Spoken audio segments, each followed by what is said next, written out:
नमस्कार, आदाब। मैं अनूप सोनी क्राइम पेट्रोल सतर्क के ब्लैक हेडलाइंस अध्याय के आज के एपिसोड में आप सबका स्वागत करता हूं। आज इस ब्लैक हेडलाइंस की कड़ी में हम आपको एक ऐसा केस दिखाने जा रहे हैं जिस तरह के जुर्म की और जुर्म के मकसद की कोई कल्पना भी नहीं कर सकता।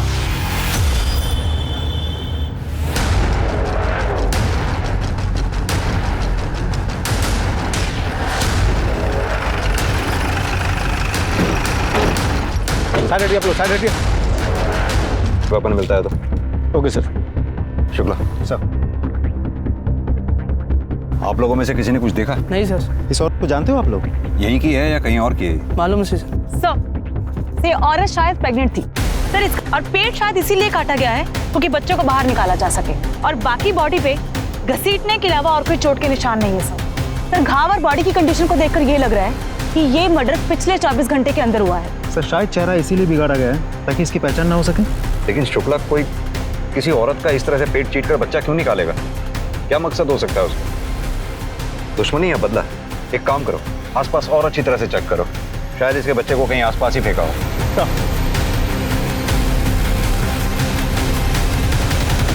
पोस्टमार्टम रिपोर्ट के मुताबिक औरत की उम्र 25 से 26 साल है। ज्यादा खून बहने की वजह से कल रात को यानी कि 2 फरवरी की रात 8 से 9 बजे के बीच उसकी मौत हुई है। सर, यूट्रस के साइज के हिसाब से करीब 7 से 8 महीने का भ्रूण था। मतलब कि बच्चे को जन्म से पहले उस औरत का पेट काटकर बाहर निकाला गया। पेट काट के बच्चा बाहर निकालने के लिए प्रॉपर सर्जिकल इक्विपमेंट्स का इस्तेमाल किया गया है, जैसे आमतौर पर डॉक्टर्स यूज करते हैं सर। लेकिन पेट काटने के बाद औरत को वैसे ही छोड़ दिया गया, जिसकी वजह से एक्सेसिव ब्लड लॉस हुआ और उसकी मौत हो गई। शुक्ला, या तो ये किसी नौसीखे का काम लगता है या फिर इस केस के पीछे 2 कारण हो सकते हैं, इलीगल अबॉर्शन और इलीगल डिलीवरी। उस औरत के साथ कोई बलात्कार या सेक्सुअल असॉल्ट का भी मामला सामने आया है? नहीं सर। मतलब कि शायद उस औरत का बच्चा ही उसकी मौत का कारण बना। लेकिन क्यों? भारतीय संस्कृति में औरत को देवी मतलब भगवान के बराबर माना गया है, बल्कि उसके भी ऊपर, क्योंकि वो अपने भीतर एक जिंदगी को पालती है और फिर असहनीय पीड़ा को झेलते हुए उसे जन्म देती है। हमने बच्चों के हॉस्पिटल, स्कूल, मोहल्ले, गलियों और यहां तक कि उनके घर से अगवा होने के किस्से सुने हैं, लेकिन एक गर्भवती महिला के पेट को चीरकर उसके अजन्मे बच्चे को अगवा करने का घिनौना जुर्म सब पहली बार सुन रहे थे। कौन थी औरत जिसके साथ इतनी बर्बरता की गई थी और क्यों?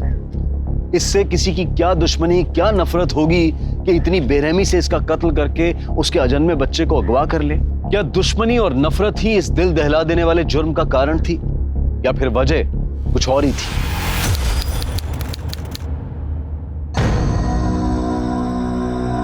इंस्पेक्टर साहब कहाँ? बहुत जरूरी काम है मुझसे। कहाँ है इंस्पेक्टर साहब? और सिग्नेचर मैंने ले लिया। सर हमें एक रिपोर्ट लिखवानी है। मेरी बीवी कल सुबह से लापता है। सब्जी लेने के लिए मार्केट गई थी सर, अभी तक वो वापस नहीं आई। हर जगह पता किया, सब जगह ढूंढा सर, और तो और उसका फोन भी ऑफ आ रहा है सर। कहीं ऐसा तो नहीं वो अपने मायके चली गई हो? नहीं सर, वो वहां नहीं गई, मैंने वहां भी पता करा है सर। उसकी कोई फोटो वगैरह? उनका किसी के साथ कोई झगड़ा, कोई दुश्मनी? नहीं सर, ऐसा कुछ भी नहीं है। बहुत सिंपल लोग हैं सर हम। आपसे ये किसने कहा कि सिंपल लोगों की किसी से कोई दुश्मनी या झगड़ा नहीं होता? ये भी तो हो सकता है वो अपनी मर्जी से कहीं चली गई, उसकी किसी से कोई दोस्ती या अफेयर वगैरह। सर कैसी बातें कर रहे हैं आप? सर वो ऐसी नहीं है, मेरी बीवी है, वो 7 महीने की प्रेग्नेंट है सर। 2 महीने में हमारा बच्चा होने वाला है। शुक्ला, इनकी पत्नी की डिटेल्स ले लो और छानबीन शुरू कर दो। इनकी पत्नी के फोटोग्राफ्स मार्केट में सब जगह सर्कुलेट करवा दो। लोकेशन रिकॉर्ड, कॉल रिकॉर्ड सब निकलवाओ। देखो शायद किसी ने कुछ देखा हो। चल, अब आइए मेरे साथ।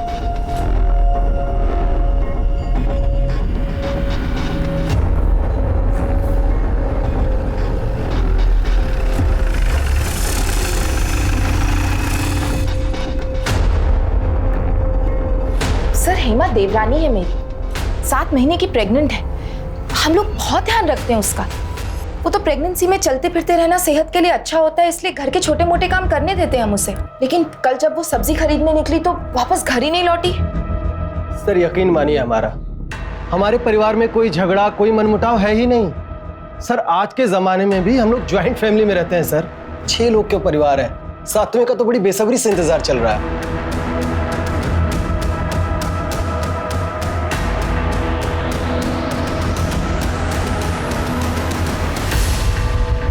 सर, हमने हेमा की फैमिली, आस पड़ोस के मार्केट, हर जगह पूछताछ की है, लेकिन कहीं से कोई सुराग नहीं मिला। मार्केट के किसी भी सीसीटीवी फुटेज में वो दिख नहीं रही। उसका फ़ोन भी घर से बाहर स्विच ऑफ हुआ है। मैंने कॉल रिकॉर्ड्स खुद चेक किए हैं, ज़्यादातर घर वालों के ही नंबर्स हैं। और फिरौती के पैसों के लिए भी अभी तक कोई फोन नहीं आया। पॉसिबल है कि ये किडनैपिंग का केस ही ना हो। अब सवाल ये उठता है कि हेमा गई तो गई कहाँ? क्या अपनी मर्जी से कहीं चली गई?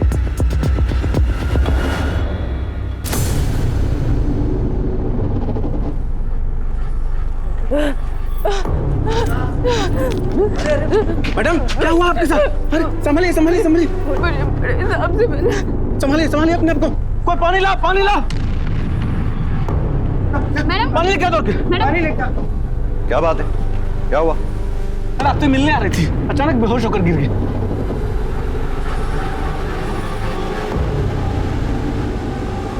हेमा?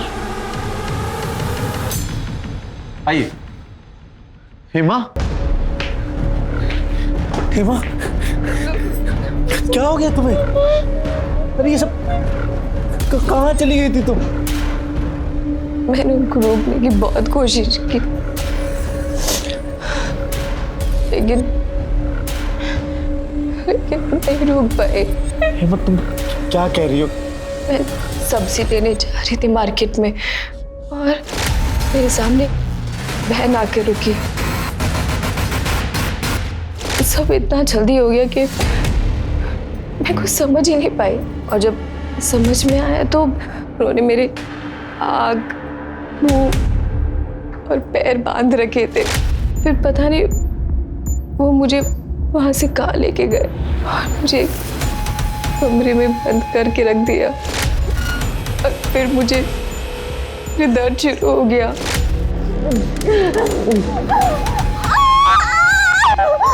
वहाँ पे एक औरत भी थी और उसने मेरी डिलीवरी वही करा दी।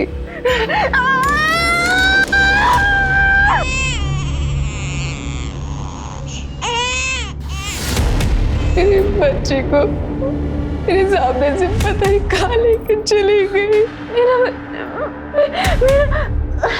मैं बहुत चिल्लाई, मैं बहुत गिड़गिड़ाई, लेकिन किसी ने नहीं मेरी सुनी और उसी वैन से मुझे फेंक के चले गए।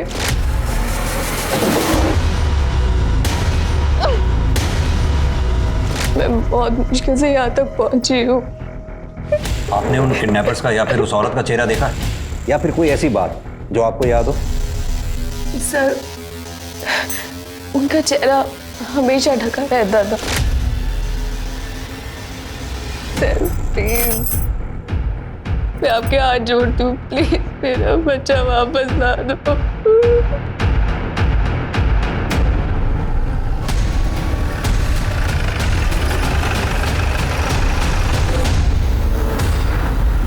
सर मुझे समझ में नहीं आ रहा कि आप हेमा का मेडिकल क्यों कराना चाहते हैं? वो ऑलरेडी इतनी परेशान है। ये जानने के लिए कि हेमा के साथ डिलीवरी के अलावा कोई मारपीट या जोर जबरदस्ती तो नहीं हुई है।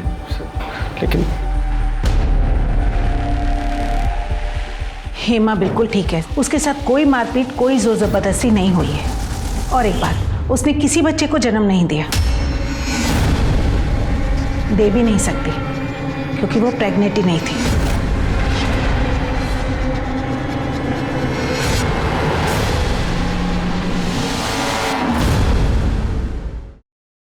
सर राजेश भैया की 2 बेटियां हैं, वो बेटा नहीं दे पाए। अब सबकी उम्मीदें हमसे हैं कि हम खानदान को एक बेटा, एक वारिस देंगे। सर, हम तो बहुत कोशिश करते थे, लेकिन मैं कभी प्रेग्नेंट हो ही नहीं पाई। सर हालत इतनी खराब हो गई थी कि घर में आते जाते सब मुझे ताना देते थे। अब मैं उन्हें तो कुछ नहीं कह सकता था, तो अपनी सारी भड़ास मैं हेमा पर जाकर निकालता था। अतुल, देखो, भगवान पे भरोसा रखो, जब वो चाहेगा बच्चा हो जाएगा। और अगर हमारी किस्मत में है ही नहीं तो हम क्या कर सकते हैं? दिमाग खराब है तुम्हारा। हम भगवान और किस्मत के भरोसे नहीं बैठ सकते। अब तुम ही बताओ, क्या करूं मैं?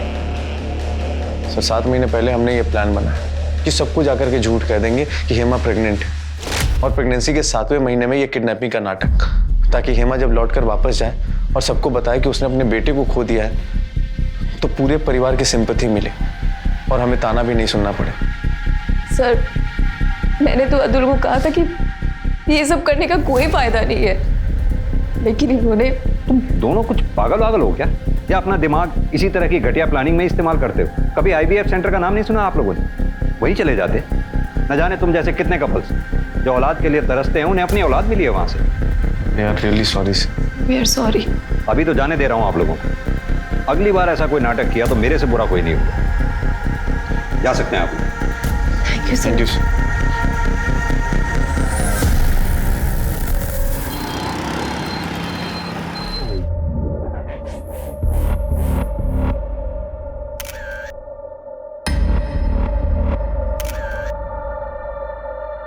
हेमा का चेहरा तो देखो कैसे चमक रहा है, पक्का बेटा ही होगा देखना।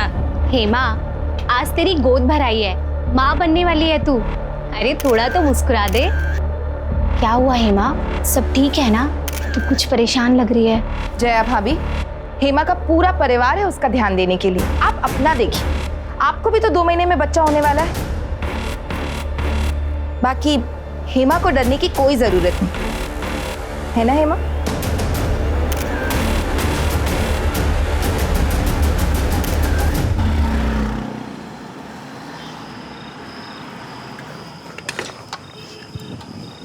सर करें तो sir please help me sir. Sir मेरी पत्नी गायब हो गई है सर। सर प्लीज मेरी मदद कीजिए। तुम वही हो ना जिसने पिछली बार भी अपनी प्रेग्नेंट बीवी की किडनैपिंग का झूठा नाटक रचा था? तुम फिर आ गए यहाँ पर। ये पुलिस स्टेशन है, कोई पंचारी की दुकान नहीं है। सर मैं कसम खा के कह रहा, मैं इस बार झूठ नहीं बोल रहा। सर आपके कहने पे IVF सेंटर पे भी गए थे हम सर। सर हेमा प्रेग्नेंट हो गई थी सर। सर वो 7 महीने की प्रेग्नेंट है। पिछली बार की तरह प्रेग्नेंट? नहीं सर, इस बार सच में प्रेग्नेंट है हेमा सर। सर आज उसकी गोद भराई की रस्म थी सर। सर आपको यकीन नहीं हो रहा ना, आज की फंक्शन की फोटो देख लीजिए आप। सर मैं झूठ नहीं बोल रहा सर। सर ये सारी फोटोज आज की हैं सर, आज सुबह की। कब गायब हुई है? सर फंक्शन के बाद दोपहर में सब लोग सोने चले गए। शाम में जब सोकर उठे तो हेमा गायब थी सर। सर हमने हर तरफ ढूंढा, और तो सर उसका फोन भी स्विच ऑफ आ रहा है। सर प्लीज कुछ कीजिए सर। ठीक है, अपनी पत्नी की फोटोग्राफ और बाकी की सारी डिटेल्स इन्हें लिखवा दो। लेकिन अगर ये इस बार भी नाटक हुआ तो इस बार तुम्हें दोनों पति पत्नी को जेल में बैठ के नाटक खेलना पड़ेगा। नहीं सर, कोई नाटक नहीं, मैं बिल्कुल सच कह रहा हूँ सर। मेरे साथ जी सर। 7 महीने की गर्भवती औरत कहां जा सकती थी और क्यों? क्या इस बार उसे सचमुच किसी ने अगवा कर लिया था, या फिर पिछली बार की तरह वो खुद अपनी मर्जी से कहीं चली गई थी? झूठी किडनैपिंग के बाद हेमा के साथ क्या हुआ? सर, मोबाइल लोकेशन रिकॉर्ड के मुताबिक हेमा का फोन 1 फरवरी को शाम के 4 बजे शताब्दी नगर में स्विच ऑफ हुआ है। शताब्दी नगर? सर वहाँ करने क्या गई थी हेमा? पता नहीं सर, मैंने अतुल को भी पूछा था, उसे भी कोई आइडिया नहीं है क्या करने गई थी वो वहाँ। आइडिया नहीं है, बता नहीं रहा हूँ। खैर वो तो पता चली जाएगा। हेमा के कॉल रिकॉर्ड्स का क्या हुआ? हेमा के कॉल रिकॉर्ड्स के मुताबिक ज़्यादातर कॉल्स फैमिली मेम्बर्स को किए गए हैं, खास करके अतुल को। सिर्फ एक नंबर ऐसा है जिस पर लगातार हेमा की 1 महीने तक बात हुई थी, लेकिन हेमा के गायब होने के 1 महीने पहले बातचीत बिल्कुल बंद हो गई थी। पता करो ये नंबर किसका है। Yes sir. सर मेरी बेटी, सर मेरी। आप बाहर चलिए, आप ऐसे अंदर नहीं आ सकते। चलिए सर, मेरी बेटी को बचा। सानिका मैडम बोलने दो, कहिए क्या बात? सर मेरी 1 दिन की बेटी गायब हो गई है सर, मेरी मदद कीजिए सर, उसे वापस ला दीजिए प्लीज सर, मेरी मदद कीजिए। सर कल सुबह सिटी नर्सिंग होम में सोनाली की डिलीवरी हुई थी और तकरीबन 11 बजे हमारी बेटी पैदा हुई थी। सर आज सुबह जब सोनाली वॉशरूम से आई तो हमारी बेटी गायब थी सर हमने सारा हॉस्पिटल देख लिया लेकिन हमारी बच्ची कहीं नहीं मिली सर।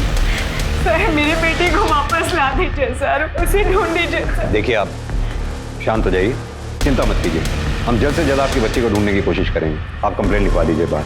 तिवारी मैडम इनकी कंप्लेंट ले लो आप। सर शताब्दी नगर में एक औरत की लाश मिली है सर।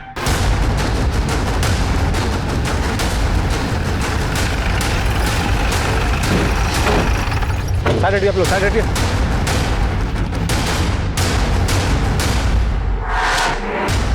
पोस्टमार्टम रिपोर्ट के मुताबिक औरत की उम्र 25 से 26 साल है। ज्यादा खून बहने की वजह से कल रात को यानी कि 2 फरवरी की रात 8 से 9 बजे के बीच उसकी मौत हुई है। सर यूट्रस के साइज के हिसाब से करीब 7 से 8 महीने का भ्रूण था।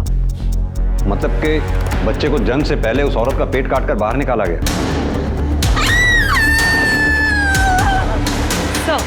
सर जहां उस औरत की लाश मिली थी उससे कुछ दूरी पर 7 महीने का भ्रूण भी मिला है। इन सारी चीजों को देखते हुए और बॉडी की डिटेल्स को देखते हुए ये लाश हेमा की लगती है। शुक्ला एक काम करो, हेमा के हस्बैंड अतुल को लाश की शिनाख्त के लिए बुलाओ। सर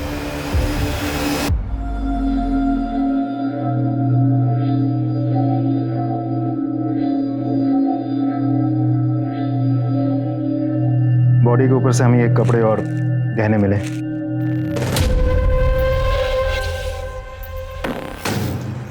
हेमा! हेमा!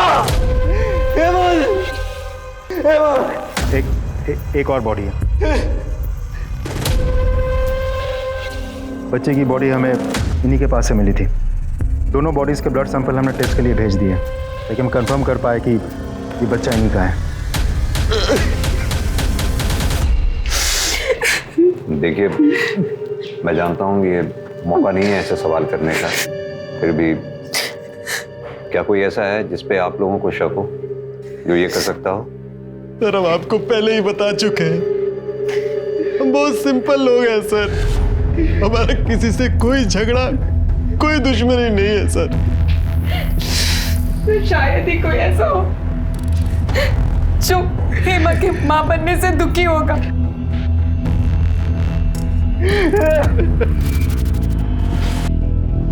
शुक्ला, मेरे पूरे कैरियर में मैंने ऐसा केस कभी नहीं देखा जिसमें किसी औरत का पेट चीरने के लिए सर्जिकल इक्विपमेंट का इस्तेमाल किया गया। कातिल बच्चे को जिंदा रखना चाहता था या फिर उसे मारना चाहता था? इस हद तक वो हेमा से नफरत करता था कि उसका चेहरा तक बिगाड़ दिया। लेकिन क्यों? क्योंकि हेमा के घर वालों का कहना है ऐसा कोई भी नहीं जो हेमा और उसके बच्चे को नुकसान पहुंचाएगा। तो क्या कातिल इन तीनों घर वालों में से कोई एक है? अतुल, कहीं ऐसा तो नहीं अतुल अपनी बीवी से झूठे प्यार का और फिक्र का दिखावा हमारे सामने कर रहा हो? लेकिन सर, मुझे ये समझ में नहीं आ रहा है अतुल का मकसद क्या हो सकता है। वो अपनी ही बीवी और बेटे का मर्डर क्यों करेगा? अब ये तो पता नहीं, लेकिन पता करना पड़ेगा। शुक्ला, तुम्हें इस केस में कुछ भी अजीब नजर नहीं आ रहा? सर, अभी तक तो नहीं, लेकिन एक टीम लगातार पूछताछ कर रही है। आई एम श्योर बहुत जल्द कोई ना कोई क्लू हाथ लग जाएगा। सर, शताब्दी नगर में एक दाइमा है जो इस पूरे तहसील में घरों में बच्चों की डिलीवरी करवाती है। और सर, हेमा का मोबाइल उसके घर के पास ही स्विच ऑफ हुआ था।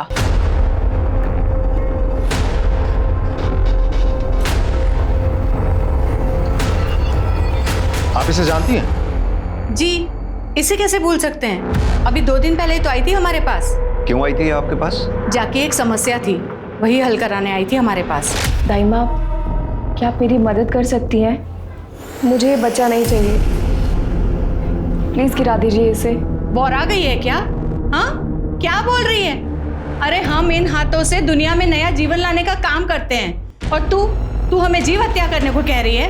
अरे क्यों मारना चाहती है अपने बच्चे को? बिटिया, वो बड़े किस्मत वाले होते हैं जिन्हें ऊपर वाला औलाद देता है। तो आप ये बच्चा गिराने में मेरी मदद नहीं करेंगी? ना बिटिया, ये पाप हमसे तो ना होगा। क्या हेमा अपना बच्चा गिराना चाहती थी? हाँ, तो यही तो बोल रहे हैं हम आपको इतनी देर से। उसने कुछ बताया कि वो क्यों अपना बच्चा गिरवाना चाहती थी? नहीं, हमने भी बहुत पूछा पर कुछ बोली नहीं वो। अच्छा, कोई आया था उसके साथ या वो अकेली आई थी? आई तो अकेली थी, पर हाँ, बार बार अपना फोन देख रही थी। क्या देख रही थी मोबाइल में? वो तो मालूम नहीं, लेकिन वो बोली कि दाइमा, क्या मैं फ़ोन चार्ज कर सकती हूँ यहाँ पे? वो देखिए ना, बैटरी ख़त्म हो रही है तो फ़ोन बंद हो जाएगा। बेटिया, हमें तो कोई दिक्कत नहीं है, पर तुम खुदे देख लो, बिजली नहीं है, शाम को 6 बजे तक आएगी। अच्छा, आप ये बता सकती हैं कितने बजे के आसपास की बात रही होगी? जी, कोई शाम के 4 बजे होंगे। शुक्ला, बड़ी अजीब सी बात है। हेमा बच्चा चाहती थी, बच्चे को जन्म भी देने वाली थी, वो भी लड़का जिसके लिए उसकी फैमिली ने उसे परेशान कर रखा था।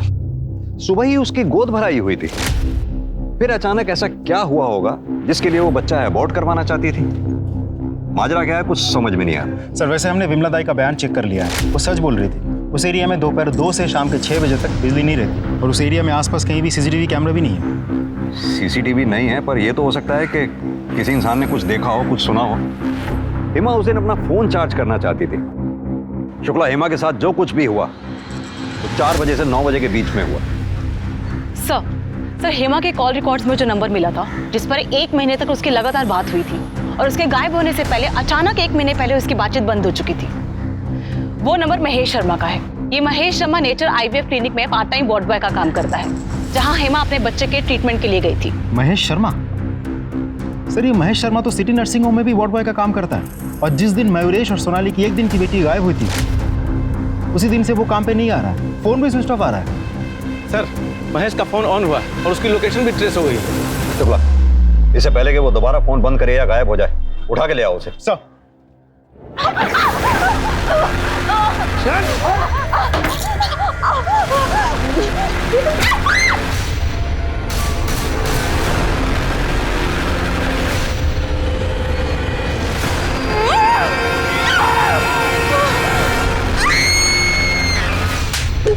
ऐसे ही मारा था हेमा और उसकी बच्ची को, ऐसे ही मारा था ना, बोल। हम कुछ नहीं किए, सब सच बता रहे हैं, कसम खा के बोल रहे हैं साहब, हम निर्दोष हैं, हम कुछ नहीं किए। झूठी कसम खाना छोड़ और सच उगलना शुरू कर, वरना हेमा और उसकी बच्ची के मर्डर के जुर्म में यही जिंदगी भर सड़ेगा, समझा? सच ही तो बोल रहे हैं साहब, वो हेमा मैडम जी से थोड़ी बातचीत हो जाती थी, उसके बाद बस उतना ही था साहब। फिर वो एक दिन चेकअप को आई तो ए सिस्टर, ऐसे मुंह लटकाए काहे बैठी हो? अरे माँ बनने वाली हो, जरा खुश रहा करो। महेश भाई, कैसे खुश रहूं मैं जब पता है कि मेरे पेट पे बेटा नहीं एक बेटी है, वो बेटी जो किसी को भी नहीं चाहिए। मैं जाके भी अपनी बेटी को नहीं रख सकती। हो सकता है कि मैं अपनी बेटी को खुद ही मार दूं। माँ होकर ऐसे राक्षस जैसी बातें काहे को करती है? अरे कितने भले मानस है जो बच्चा गोद लेने के लिए तरस रहे हैं, उन बेचारों को दे दो, उनका जीवन सफल हो जाएगा। हेमा को ये किसने बताया कि उसके पेट में लड़का नहीं लड़की है? डॉक्टर ने? हमका बताए, कौन बताया? हमें तो वही बताई थी। फिर 1 महीने बाद हेमा मैडम जी अपनी वादे से मुकर गई और हमारी जान आफत में आ गई। काहे कि हम सामने वाली फैमिली से बेटी देने के लिए एडवांस पहले ही उठा लिए थे, इसलिए हम सोनाली की बेटी को चुरा लिए। इसे पता लगवाओ कि सोनाली और मयूरेश की बेटी कहाँ पर है, उसे यहाँ लेकर आओ। इसके ऊपर इलीगल अडॉप्शन, किडनैपिंग, हेमा और उसके बच्ची के मर्डर का चार्ज लगाओ। और हाँ, इसके कॉल रिकॉर्ड्स और मोबाइल लोकेशन रिकॉर्ड सारे निकलवाओ। पता करो 2 फरवरी को ये कहाँ था जिस दिन हेमा शताब्दी नगर गई थी, जहाँ उसका मर्डर हुआ था। सर यस इंस्पेक्टर, हेमा ने आईवीएफ ट्रीटमेंट के लिए हमारे क्लिनिक में रजिस्टर करवाया था, पर हमने उसे ट्रीटमेंट नहीं दिया। नहीं दिया मतलब? हेमा तो प्रेग्नेंट थी। हाँ, पर हमारे ट्रीटमेंट देने से कुछ दिन पहले ही वो नेचुरली प्रेग्नेंट हो गई थी। लेकिन डॉक्टर, जहां तक हमें पता है हेमा के पति अतुल का स्पर्म काउंट लो था, जिसकी वजह से हेमा प्रेग्नेंट नहीं हो सकती थी। इसे ही तो चमत्कार कहते हैं। जब इंसान पूरी तरह से हताश हो जाता है तो ऊपर वाला उसे निराश नहीं होने देता। क्या कभी हेमा ने ये जानने की कोशिश की कि उसके पेट में जो बच्चा है वो लड़का है या लड़की? एक नहीं कई हजार बार पूछा था, पर मैंने उसे साफ मना कर दिया था। उन्होंने आपसे कभी बच्चा अबॉर्ट करवाने की बात की थी? नहीं।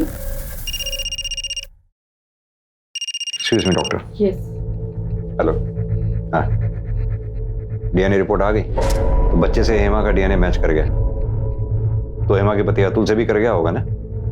क्या?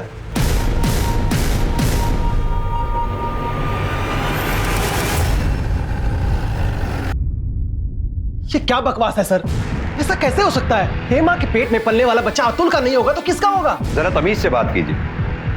ऐसा मैं नहीं, डीएनए रिपोर्ट कह रही है कि हेमा के पेट में जो बच्चा था वो अतुल का नहीं था। हाँ, तो क्या भरोसा कि जो डीएनए रिपोर्ट में लिखा है वही सच है? हो सकता है कि जबरदस्ती आप ये हेमा के पेट में पलने वाला बच्चा अगर मेरा नहीं था तो वो राजेश भाई साहब का ही होगा। अतुल क्या पक रहा है? होश में है?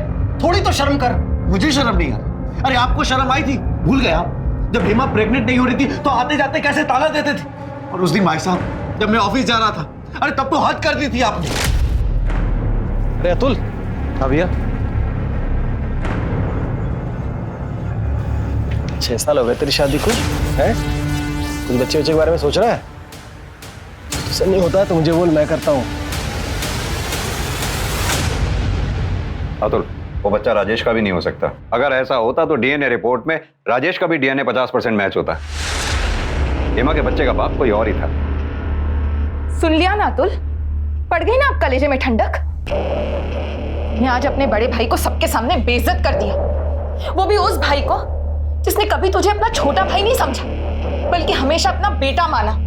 सर, ये अतुल अपनी बीवी के प्यार में अंधा हो चुका था। इसे तो ये तक नजर नहीं आया कि इसकी बीवी कहां कहां मुंह मारती फिर रही थी।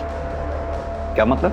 सर, हमारी कॉलोनी में यहीं आगे एक कपल रहता है, जया और अश्विन। हेमा उनके घर घंटों बिताती थी।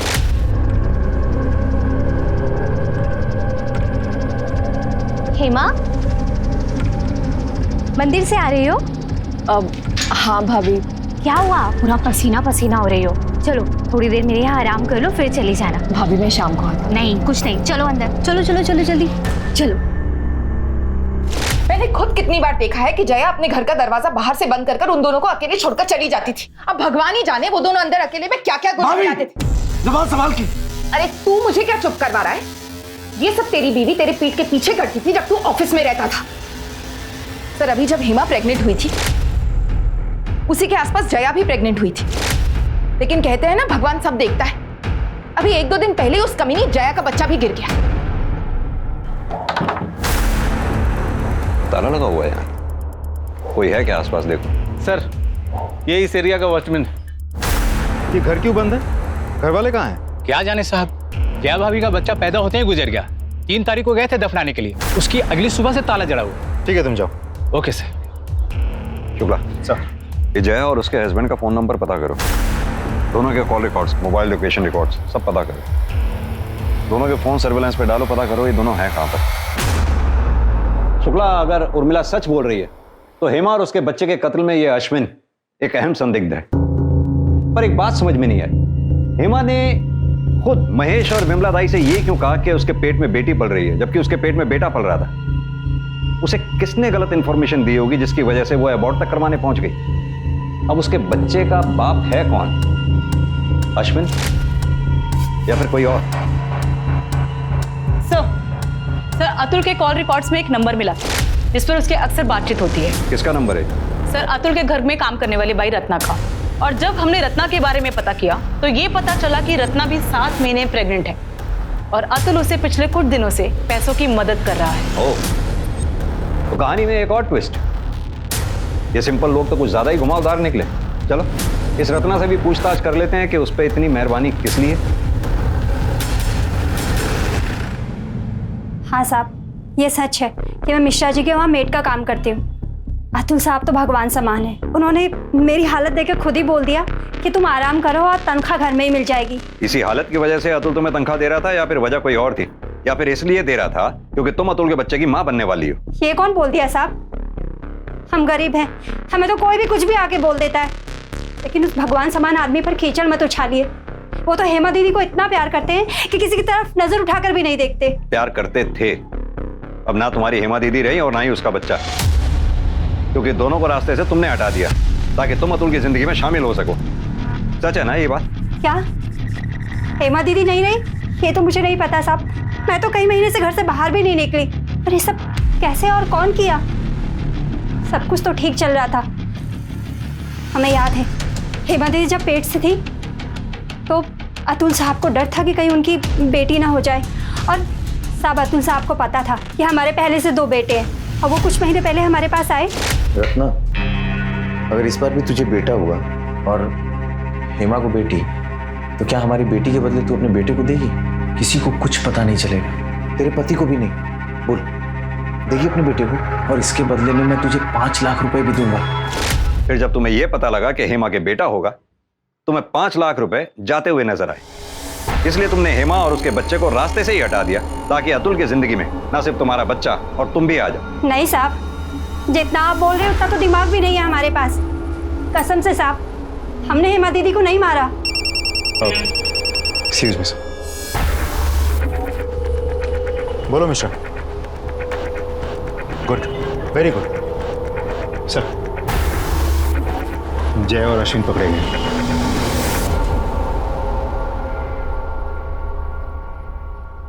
बोलो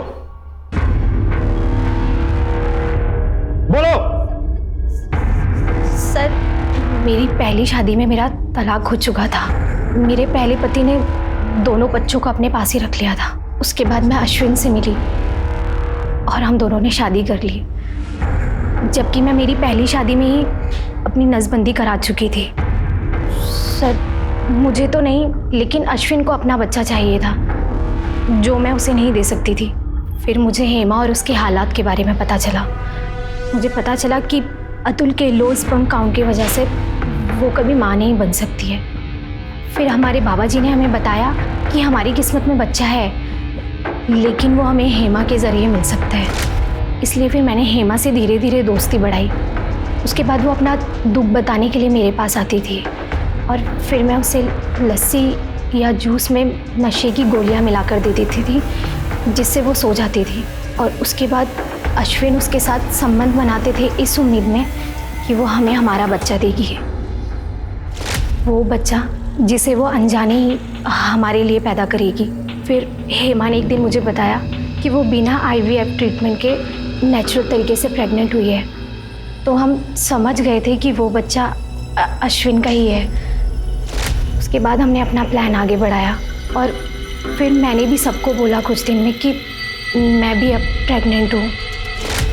हेमा मुझे बताती थी, बल्कि हेमा क्या बताती थी, मैंने खुद देखा था कि उर्मिला उसके साथ अच्छा बर्ताव नहीं करती थी, क्योंकि हेमा एक बेटी को जन्म देने वाली थी। पपीता बच्चे की सेहत के लिए बहुत अच्छा होता है, खा ले। नहीं भाभी, बिल्कुल भूख नहीं सच में। ये बच्चे के लिए अच्छा है, खा ले, थोड़ा सा खा ले। उर्मिला भाभी, ये क्या कर रही हैं आप? आपको पता है ना हेमा प्रेग्नेंट है और पपीता गर्म होता है, इतना भी नहीं पता? बच्चे को नुकसान कर सकता है। हेमा की हालत को देखकर मैंने उससे कहा कि मुझे बेटा होने वाला है, इसलिए मैं तेरी खुशी के लिए अपना बेटा तुझे दे दूंगी और तेरी बेटी मैं ले लूँगी।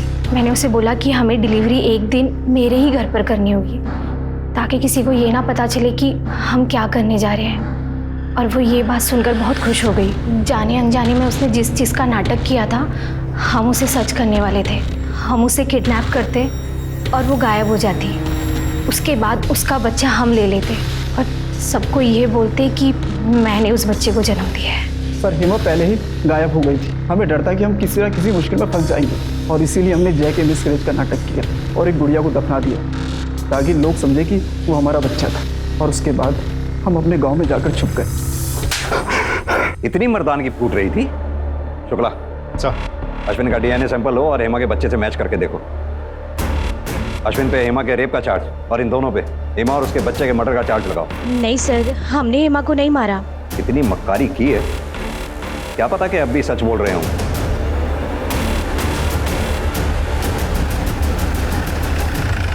सर, जैसा आप सोच रहे हैं वैसा कुछ भी नहीं है। मुझे नहीं पता जया ने आपसे झूठ क्यों बोला। जया को झूठ बोल के क्या मिलेगा, लेकिन आपको सच बोल के थोड़ी बहुत राहत जरूर मिल सकती है उर्मिला जी।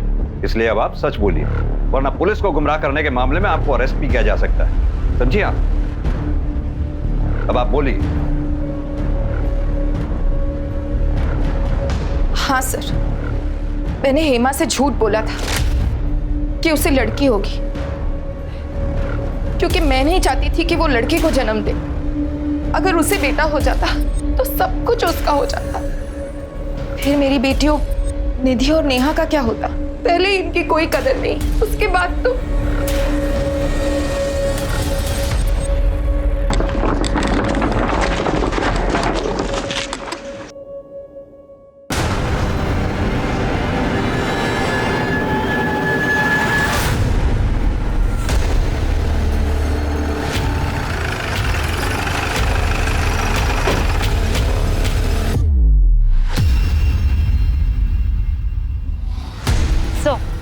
हेमा की तरह ये औरत भी प्रेग्नेंट थी, इसका भी पेट काटा गया है। और सर, चेहरा भी उसी तरीके से बिगाड़ा गया है ताकि पहचान ना हो सके।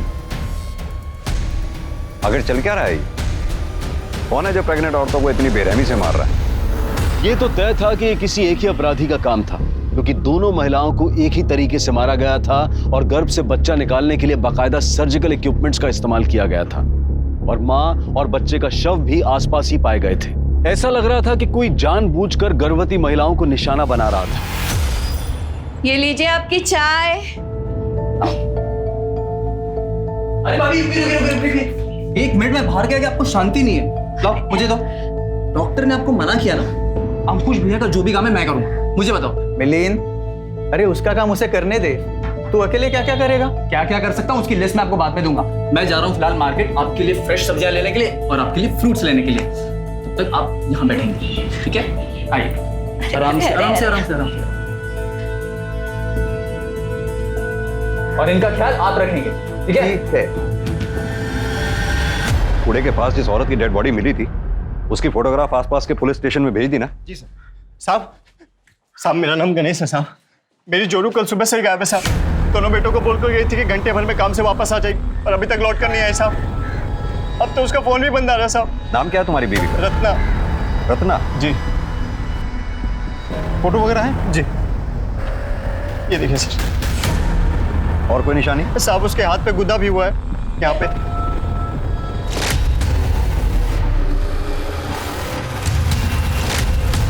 आइए हमारे साथ। जी। रत्ना! रत्ना ये क्या हो गया तुमको रत्ना? रत्ना की बॉडी के साथ एक बच्चे की भी बॉडी मिली। रत्ना को भी ठीक उसी तरह से मारा गया था जैसे कि हेमा को। रत्ना भी हेमा की तरह प्रेग्नेंट थी। अर्जेंट बेसिस पे रत्ना के कॉल रिकॉर्ड्स और मोबाइल लोकेशन रिकॉर्ड्स निकलवा। पता करो उसके मोबाइल की लास्ट लोकेशन क्या थी। ये जो भी है, इससे पहले कि वो दूसरी प्रेग्नेंट लेडीज को अपना शिकार बनाए, हमें उस तक पहुंचना होगा। क्या रत्ना के मर्डर की वजह उसकी प्रेगनेंसी थी या फिर कुछ और? इधर अश्विन और जया पाटिल की बात सच साबित हो गई। मिसकैरेज का नाटक करके उन्होंने गुड़िया ही दफनाई थी, ये बात पुलिस इन्वेस्टिगेशन में साफ हो गई। फिर सवाल ये उठता है कि अगर अश्विन और उसकी बीवी निर्दोष हैं, तो गर्भवती औरतों का पेट चीरकर निकाले गए अजन्मे बच्चों के केस में दोषी कौन है? इन दोनों औरतों के साथ क्या और क्यों हुआ? Are you sure? सर 100%। ये देखिए, रत्ना के मोबाइल की लास्ट लोकेशन शताब्दी नगर दिखा रहा है, विमला दाइमा के घर के पास, जो कि हेमा की भी लास्ट लोकेशन थी। सर आज तक हमें ना हेमा का मोबाइल मिला और ना ही रत्ना के मोबाइल के बारे में कुछ पता चला। सर इतना सब कुछ महज एक इत्तेफाक नहीं हो सकता। चलो शुक्ला। सर।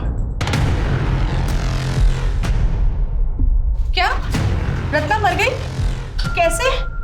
और साहब अगर रत्ना मर भी गई है तो इसमें हमारी क्या गलती है? आपने मेरा घर क्यों उलट पुलट कर रखा हुआ है? रत्ना के फोन की लास्ट लोकेशन के मुताबिक रत्ना का फोन यहीं पे स्विच ऑफ हुआ है। अब आप ये मत कहिएगा कि उस वक्त बिजली नहीं थी, क्योंकि बिजली उस वक्त उस दिन भी थी। हाँ तो साहब हमने कब कहा कि यहाँ बिजली नहीं थी या रत्ना यहाँ नहीं आई थी? आई थी वो जांच करवाने के लिए, फिर चली गई। कहाँ चली गई? अब ये हमें कैसे पता साहब? सर ये देखिए, एक नहीं तीन फोन मिले और तीनों के तीनों स्विच ऑफ। किसके फोन है ये? जी वो हमारे बेटे के हैं, उसको अलग अलग फोन रखने का शौक है। थैंक यू सो मच भाभी, रिफ्रेश कर दिया जो उसने, इसकी बहुत जरूरत थी। शुक्ला सर, हेमा का नंबर डायल करो।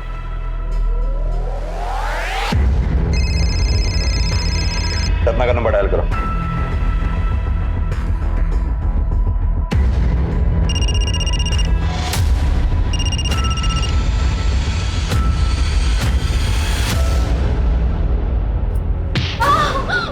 Good good. मैं ना का डॉक्टर हूँ, हाँ तो मुझसे जरा ठीक से पेश आना।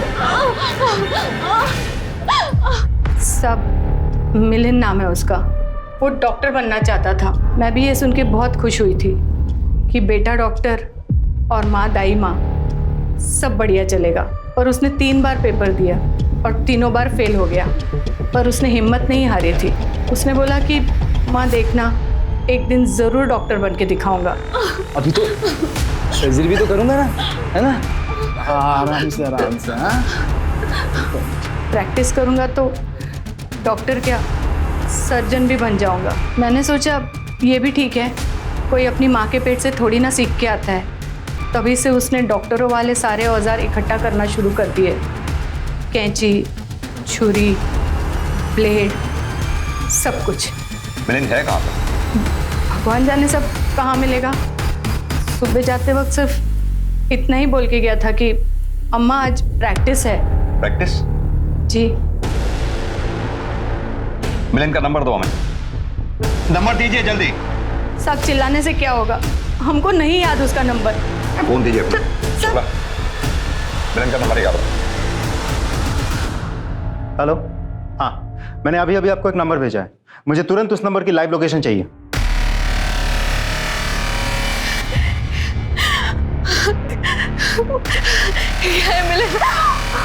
घटक जा, चल चल चल घटक जा, बस 20 मिनट, उसके बाद सब कुछ ठीक हो जाएगा। हैं? चल।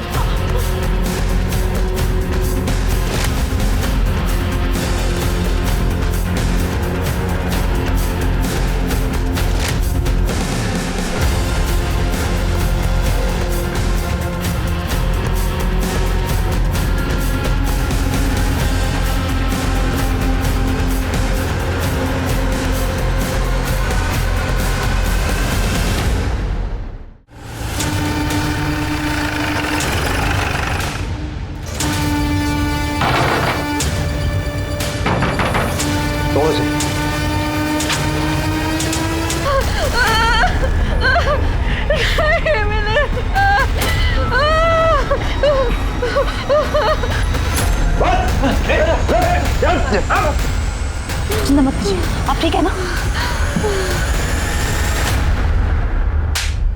बहुत हो गई तेरी डॉक्टरी, बाकी की सर्जरी अब जेल में करना है। क्या है, तुम चैन से प्रैक्टिस भी नहीं करने दे रहे हो। सॉरी भाभी, मैं आपकी मदद नहीं कर पाया, आपको किसी और डॉक्टर के पास जाना पड़ेगा। इससे ज्यादा मदद की जरूरत ना तुझे, चल तेरी मदद करते, चल। अगर आप बीच में नहीं घुसते तो मैं अब तक सर्जरी कर चुका होता और मनीषा भाभी एक हेल्दी बच्चे को जन्म दे चुकी होती। इस बार मेरा एक्सपेरिमेंट पक्का सक्सेसफुल होता, पर आपने खराब कर दिया, मेरा ऑपरेशन रोक दिया। हेमा को क्यों मारा? मारा? मारा नहीं सर, मैंने तो उसकी मदद की थी। वो मेरी माँ के पास आई थी बच्चा अबॉर्ट करवाने के लिए, मेरी माँ ने मना कर दिया, तो मैंने सोचा मैं उसकी मदद कर देता हूँ और फिर मैंने उसका पीछा किया। क्या बोला दाई माँ ने? यही कि वो मेरी मदद नहीं कर पाएंगी। खैर छोड़, अब जो होगा देखा जाएगा। ऐसे कर तू घर चल, मैं थोड़ा सा बाजार होके आती हूँ। ठीक है दिल।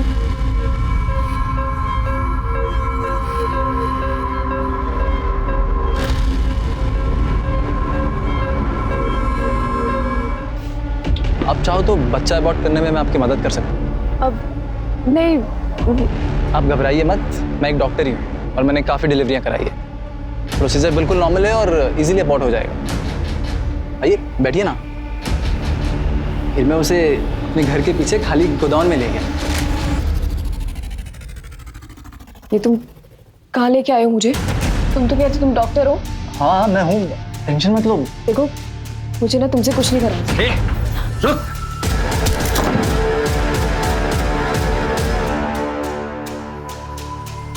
मैंने सब सही किया था, यानी उसे क्या गड़बड़ कर दी थी, खून बहना बंद ही नहीं हुआ।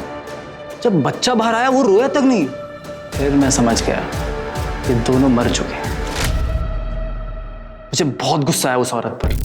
अरे थोड़ा कोऑपरेट कर लेती तो क्या हो जाता, पर नहीं, दोनों की लाश को मैंने ठिकाने लगा दिया।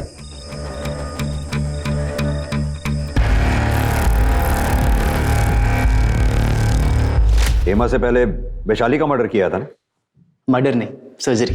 एक्चुअली वो मेरा पहला एक्सपेरिमेंट था, बहुत खराब काम किया था मैंने।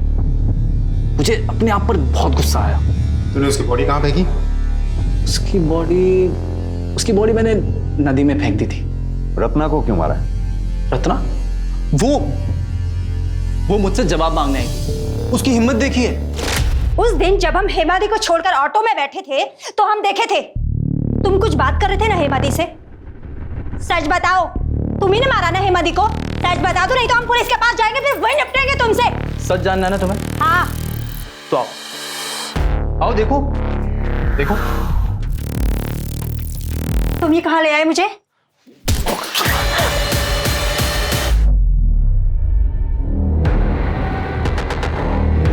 उसकी सर्जरी में भी थोड़ी गड़बड़ हुई थी, इसलिए बेचारा माँ बच्चा दोनों मर गए।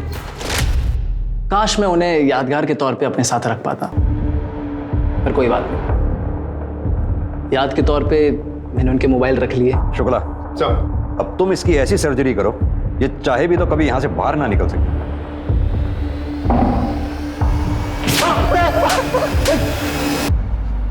वो मासूम औरतें जो नन्ही जिंदगी को जन्म देने वाली थीं, किसी की सनक की भेंट चढ़ गईं।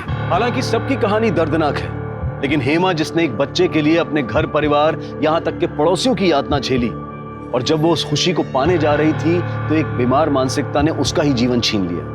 एक ऐसे व्यक्ति ने जिसका उससे दूर दूर तक कोई संबंध नहीं था। जिंदगी की होड़, समाज और इच्छाओं के दबाव में इतना भी ना आए कि हेमा की तरह खुद जुर्म का शिकार बन जाए, और ना ही मिलिंद की तरह ख्वाहिशों के नाम पर पागलपन पाले। अब मैं अनूप सोनी आपसे विदा लेता हूं, फिर मुलाकात होगी क्राइम पेट्रोल सतर्क के ब्लैक हेडलाइंस अध्याय में एक और नए केस के साथ। और याद रखें, क्राइम और आपके बीच में सिर्फ इतना फर्क है कि आप कितने सतर्क हैं। सतर्क रहें, सुरक्षित रहें। जय हिंद।